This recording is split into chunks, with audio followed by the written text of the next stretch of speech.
Hey everyone, welcome to That Transit Show. I'm Monica Spain. Today we're going to be talking to one of our journeyman mechanics, and then we'll go behind the scenes at our shop so you can get a look at how they work on those buses. Welcome aboard.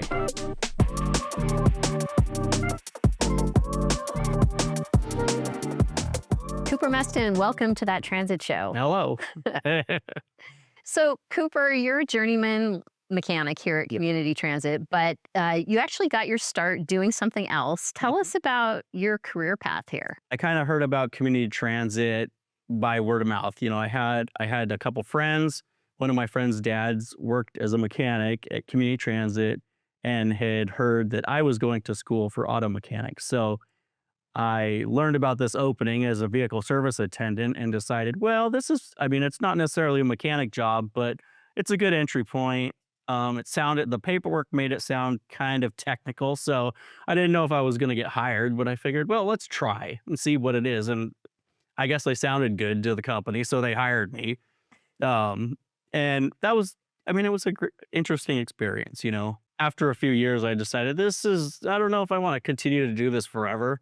I think back then there was only one apprentice program, and it was a 4-year apprenticeship. So if you didn't get into it, you were waiting another 4 years. So it was kind of a long road. An apprenticeship program to become a mechanic. Yeah. So it sounds like at some point you kind of got the ambition to go ahead and go for that apprenticeship. Tell me about that experience. I enjoyed the experience a lot.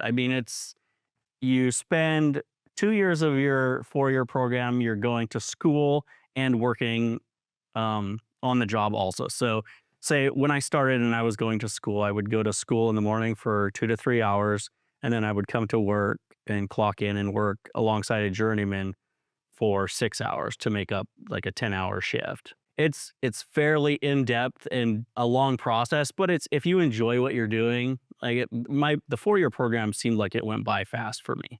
Is it a lot different working on buses than it was working on cars? It sounds like you like to work on your car, when you were in high school. And is it a lot different?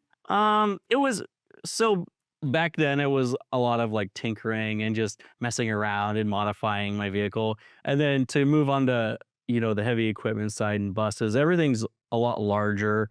And going through the 4-year program, you dive real deep into the mechanics behind things, why things work, how electrical systems work, hydraulic systems work. And so it was definitely more of like a focusing of my energy and mechanical skills to get better at learning how to actually diagnose a problem and fix it properly. And I remember that when you're talking about being a vehicle service attendant, it was more of you kind of knew what to expect every day when you came in. You were fueling buses, washing buses. What appealed to you about being a mechanic? What's different than your experience as a vehicle service attendant? I would say the range of different mechanical systems there are to work on, and you have hydraulic systems on the buses, so you're talking like power steering. There's hydraulics in the joints of the 60-foot bendy buses, electrical systems everywhere, computers everywhere, air brakes. On most days, I don't get bored. Yeah, and I know that jobs in the trades are really in demand right now. Oh, very much. And what would you say to somebody who's maybe thinking about college, but also maybe really interested in the trades? How do you're somebody who kind of made that decision. You were interested for a little while in engineering. How would you advise somebody who might be working through this question? I think if you're someone who enjoys being out and doing things with your hands rather than sitting in a classroom, I think definitely the trades would be more geared more towards you. A lot of the trades are hurting for employees right now because there was a time period where everyone wanted to do computer programming, and so the trades had long-term employees. Well, they've gotten older and now they're all starting to retire, and we don't have a way to replenish those. So I think the return on the value as far as what you will invest in a trade is going to be pretty high. I know that part of your job does involve working with computer software because software is part of vehicles now. Sure. And I think something that people think about is there are a lot of layoffs in the tech industry right now.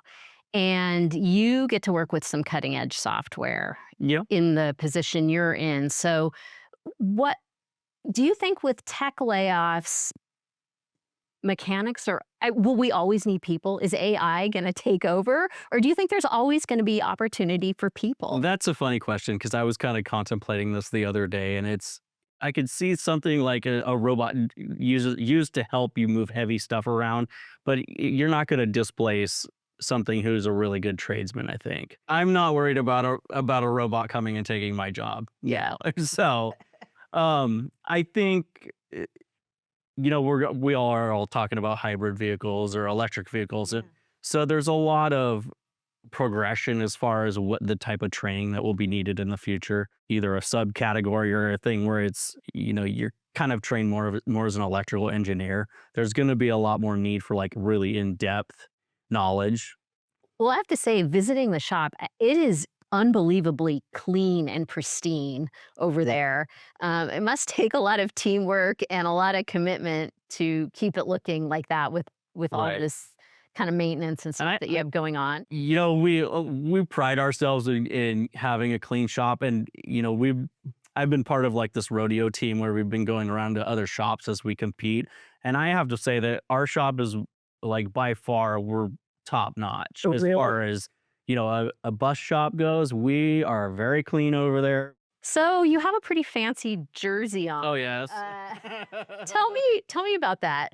This is our community transit rodeo team. We started up the rodeo team again. I think it's been almost 2 years now. We went through a time period during COVID where the rodeo team had been shut down, and the rodeo is a thing where we compete against other transit agencies in the state and then in the country in the international competition. So you travel around for this? We do, yeah. Yeah. Okay. And it's the international is once a year, and we went to Austin, Texas last year, which was really cool.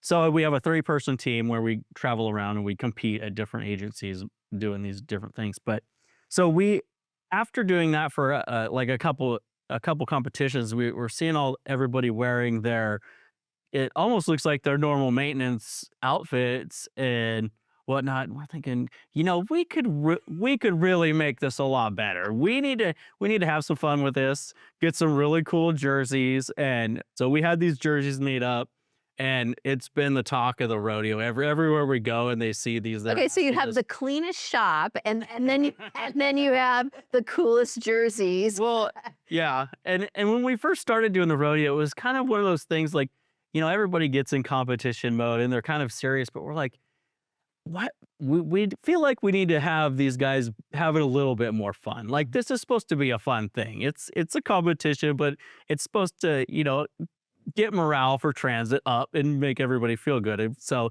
we also started doing these goofy photos. They'd want to do photos before and after competition. So we started doing fun photos also. So it's just been our thing where we wanted to make it fun for people who want to, like, you should join, be part of something. Well, I wish you a lot of luck. It seems like Thank you. you guys deserve it.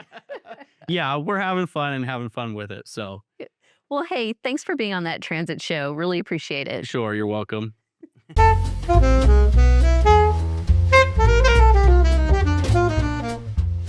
Now that we've had a chance to hear from a mechanic, let's go take a tour of the shop. Good morning, I'm Mike Suela, Senior Director of Maintenance for Community Transit. Come with me and we're going to go check out the Vehicle Maintenance Department. One of the important things we do is our midlife program. These are 2017 Gillig buses, and they've been running for hundreds of thousands of miles. As you can see, everything's empty in there. We remove the engine and transmission and rebuild them and replace hoses, radiators, wiring harnesses, and anything else the bus needs to make sure the second half of its life runs as smoothly as the first.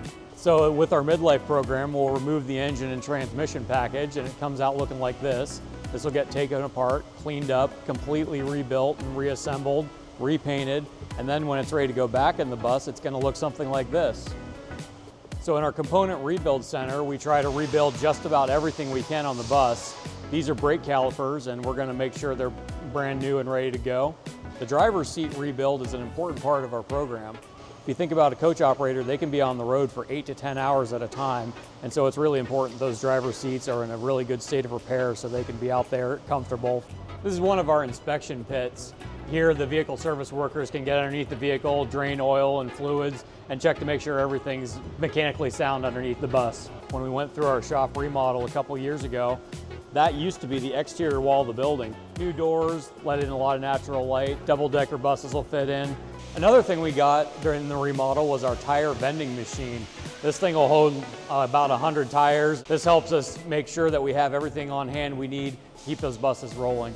It takes a lot of parts to support 220 buses. And here's rows of shelves of parts that we'll use to make sure those buses run like the day they were bought. Thanks for coming along with me today on the shop tour. It's our pleasure to keep those buses rolling for you. Hey, thanks for joining us on That Transit Show. I'm Monica Spain. We'll see you at the next stop.